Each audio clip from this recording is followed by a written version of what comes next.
I gotta run. I gotta get fast. Speed. I am fast. Speed.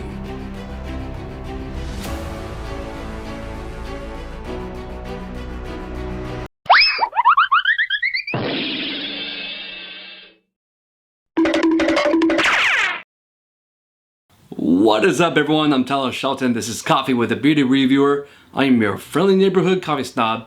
Today, folks, I'm talking about the second Sonic movie, Sonic the Hedgehog, number 2, starring Jim Carrey as Dr. Robotnik, and a few other characters, such as the main character of Sonic, Ben Schwartz, Jean-Raphael.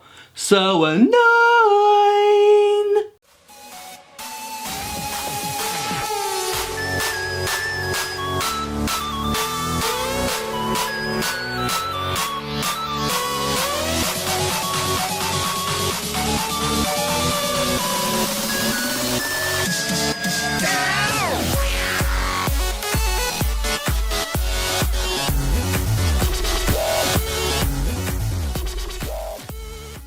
So Sonic 2 stars Ben Schwartz as the voice of Sonic, and also Idris Elba as Knuckles.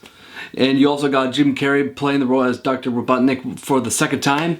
And I just have to say this, is that I've mentioned this before from the original Sonic movie, is that I feel like that this is a movie that felt like I was watching Jim Carrey at his finest, where he is practically playing just a villainous version of Ace Ventura, which I think is just absolutely gold. It's classic Jim Carrey.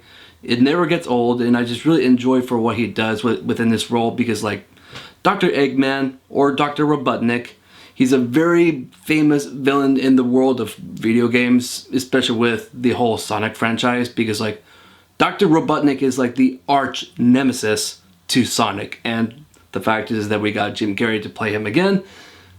Funny as ever, really good at it as ever. And the whole movie, it felt like that it was really carried by Jim Carrey, and as well as Ben Schwartz as Sonic, the very charming yet very annoying, but yet like heart of gold character that is Sonic.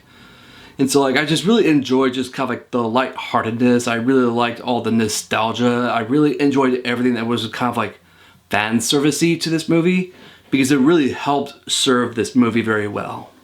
Like, you know that they are animated, it's clear as day, but when you actually look at the characters, you're like, this actually works, and there's some realistic elements in it, and it just blended very well.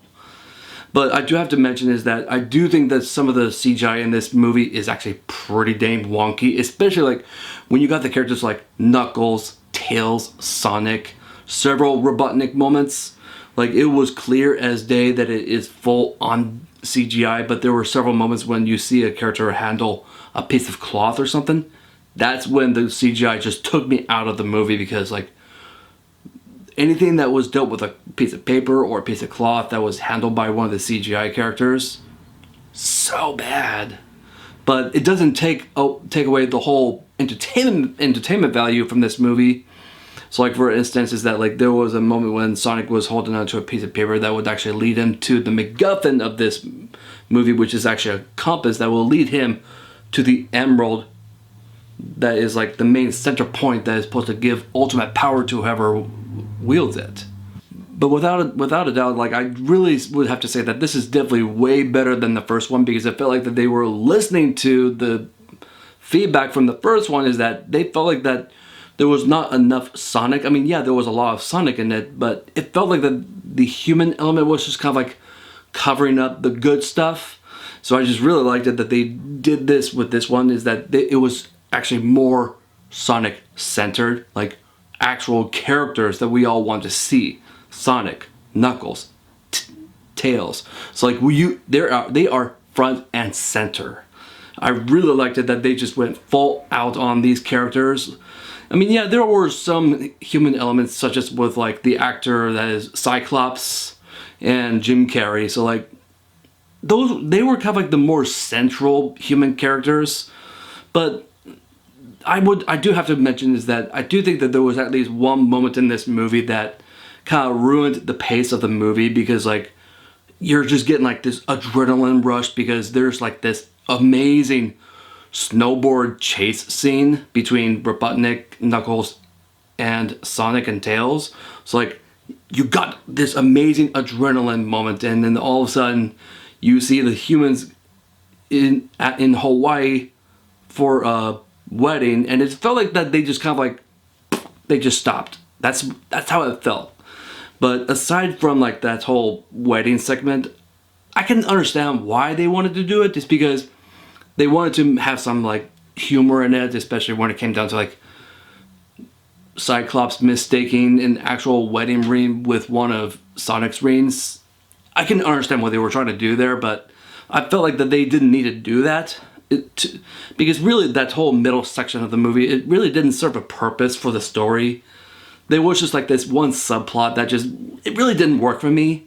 So that's why it's just bringing down the ranking for this movie, because it felt like they just brought the movie to a halt for a moment. I would say, I would definitely have to say is that the audience is kind of like me and my daughter. So that's kind of like the target audience. It's for the adults that is kind of like my age, like we grew up on these games, but then we can reflect our nostalgia for this movie to our kids, because it's really veered towards kids and our age group, because we grew up on the video games back in the 80s and 90s, so it worked. So really, like, if you're a Sonic fan, or if you're a kid, like, I would have to say is that this one is a lot of fun, way better than the first. It had a really good solid story about finding yourself, finding someone that you can care about, and it's all about family. But I really liked it that they just made this one feel like an actual, like, a story-driven movie that is all about Sonic trying to find himself and trying to like understand why he was banished, why he felt like he was abandoned. And I just really liked it, just the whole intertwined connection between him and Knuckles, because Knuckles is all like, I lost everything, oh, Sonic lost everything, all at the same time. So I just really liked it that they just found this middle ground to fight Dr. Robotnik. But either way is that like Dr. Robotnik, hysterical, fantastic. So yeah, definitely the very elements that drove this movie to be really good was Dr. Robotnik, Jim Carrey, Ben Schwartz as Sonic, perfect. Idris Elba, perfect. Tails, a good sidekick character. Overall, this is a fun, family, entertaining movie. So with this movie, I would just need to say I recommend this movie to anyone who is in my age group, or anyone who loves video games. If you know the character of Sonic, then I think you would love this movie. And if you have children, take them with you. It's a good, fun, family fun movie. A couple pacing issues and a couple elements that I felt like that was unnecessary. But that's why I gave this movie a good 8 out of 10. It was just because of like these little like pacing problems that they did with this movie. But it still kept the movie going, especially when it came to Dr. Robotnik, because I really do think that Jim Carrey really carried this movie. So that was my review for the movie Sonic the Hedgehog #2. And I just want to say thank you so much for watching my video. If you have not yet done so, please subscribe to my channel, as it really helps me out. And press that bell button so you'll be notified for future videos. And if you can, please press that like button down there. Don't press the dislike button, that's a bad one. Anyways, keep on drinking coffee, and I will see you guys next time.